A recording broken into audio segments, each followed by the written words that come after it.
Okay, now an update on the race for New York City mayor. Yesterday, of course, Eric Adams announcing he's dropping his bid for re-election. Joining us right now is Kathy Wylde. She's the president and CEO of the Partnership for New York City. I think under your breath, you'd say you've been wanting this to happen for quite some time. Maybe not under your breath.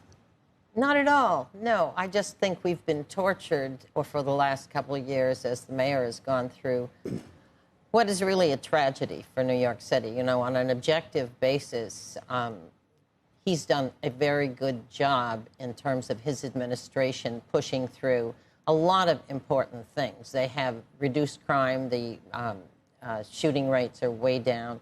They have been very successful with sanitation, housing, et cetera. So the business community now, but I think where I was going with this is the argument has been that I think you don't like Zohran Mamdani for the most part, and that you'd like to find an alternative. Now that Adams is out, how do you think it really changes the calculus, if at all, for Cuomo's bid? Well, if you mean in terms of the business community, that's one thing. I think that they're very concerned about Mamdani's policy positions, the things he has focused on in the past and to some extent in the campaign. He has made an effort since the primary election, since winning the primary election handily, to meet with a lot of business people, and he's provided some reassurance that he's somebody who will. Do you think the business community is more comfortable with him now? I think it's all over the map. There are some members of the business community that have met him and feel that he's a smart guy who will want to be successful, so they're hopeful. But I think the main point is that it's really up to the voters, not the business community. We still live in a democracy. Well, so how much of this is a worry, though, about if the New York City Partnership is too far out there saying, you know what, we're not into socialism. We don't like socialism. We don't like this mayor. We don't want him to be the guy. That backfires. That the city says, well, and this you hear people say, well, if the real estate guys and the business community don't like him, we like him. Something must be good, right? Yeah. No, absolutely. No, I think it's. I think the idea of the whole thought that money, raising super PAC money, et cetera, to go after somebody is. I think the public objects to that. I think that backfires. I don't think most of the business community has not spoken out one way or the other on this issue. And I think it's because they are going to go with the will of the voters, and we have to work with whoever is mayor. But I will tell you, at least privately, the people that I talk to in the business community, almost to a man, to a woman, say they have a particular view, which is that they don't want Mamdani to win. They may be a toss-up as to Adams or Cuomo or something else, but they sort of have a singular focus about that, and privately are telling each other this is no good, and they want to somehow see if they can affect it, but they don't know how. Right, and in fact, the way they can affect it is go to the polls and vote, and then there'll be one vote among many. What do you think, though, between, you still have Sliwa in there. Yes. Do you think that he's going to drop out? I do not. You do not?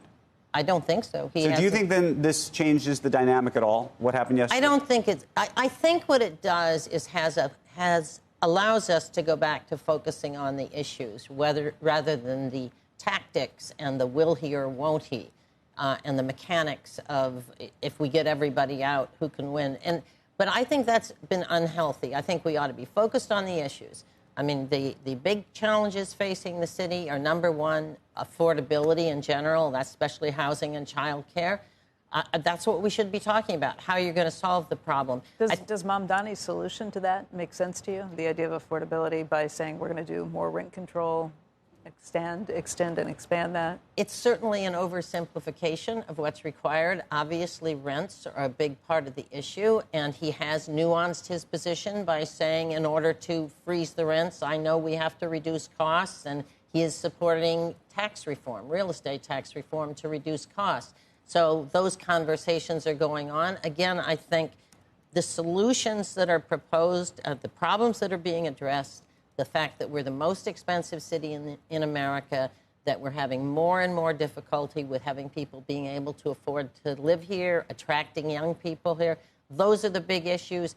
It's the how you solve those issues that the candidates disagree on. Do you worry that the people who have the most means will be chased out of the city if Mamdani is there and is successful in some of the things that he wants to put forth? And if you lose that tax base, how do you pay for Well, I think they're programs? actually being chased out now for a few years. Ever since SALT, we lost the deductibility from federal taxes, of state and local taxes. We're the highest tax city. There was a study that just came out from the Citizens Budget Commission that shows that our share of millionaires is decreasing nationally, while Florida and Texas are going up. In terms of the conversation that at least I'm hearing among the business community that are concerned about Mamdani, the focus seems to be on safety and security and the police. You know, what is he going to do with the police? Yeah. Is he going to keep Tish? Is he not? Is he going to move money around so that... He could provide Right. a lot of relief if he said, I'm going to keep Jessie Tish as police commissioner, because there's great confidence in her and in her job. So you hear that? Yes. You hear references to this website that refers to raising taxes, but not just raising taxes, he says, on white neighborhoods, specifically. I mean, it's sort of an interesting thing to say that as directly as he does when it comes to sort of, and again, he's referring to neighborhoods, but there's sort of he spells it out as a racial issue to some degree, or at least some people see that. And then there's the Bibi Netanyahu stuff about, you know, when he says, you know, that he's going to have him arrested by the NYPD, which is, of course, completely against federal law. And I think there's a lot of people who are Jewish in this city, irrespective of your views about Israel and this and that, who say that it sends a signal that there's something, that there's a anti-Semitic view that's being espoused underneath all of this. Yeah, and that is the single biggest issue, I think. You think that is? Absolutely. That or the police? No, I think the anti-Semitic view. New York is a city that has a long history relationship with Israel. Our investors funded the whole startup nation, the building of Israel, et cetera. I think that's a big issue. So here's the question. To the extent that you guys are now behind Cuomo, what does he actually have to do to win? What do you think that, is there a, and I don't know if you're saying you're probably not behind Cuomo, but I think you really are. You meaning what do you, business community? The business community. No, I think the business community is very split all over the map. I mean, last week, several business leaders, one of our vice chairman, Kevin Ryan, leader in the tech community, came out saying he was going to work with Mamdani on trying to make sure he gets the best possible results if he's elected. So I don't, you know, business, particularly public corporations, does not participate in local politics in a visible way because you can't win. Your employees are, I mean, their young employees are definitely Mamdani people for these companies. So the business leaders are not taking that kind of position. In addition, the whole financial industry, which is the largest sector of our economy, can't contribute because of federal regulations that prohibit financial contributions by financial advisors to state and local politicians. So they basically are on the sidelines because they can't donate. So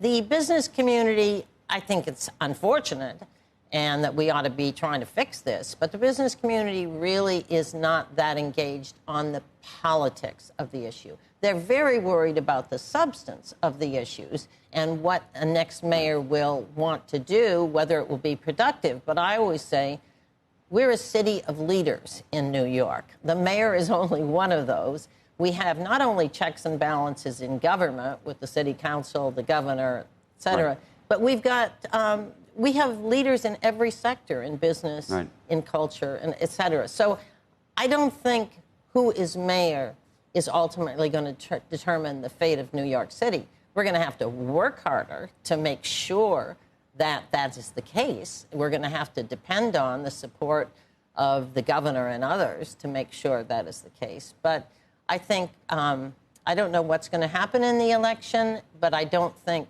that I think New York City has proven that we're highly resilient, that we have survived plenty of less than adequate mayors. We've survived lots of bad public policies. I think we'll be successful moving forward.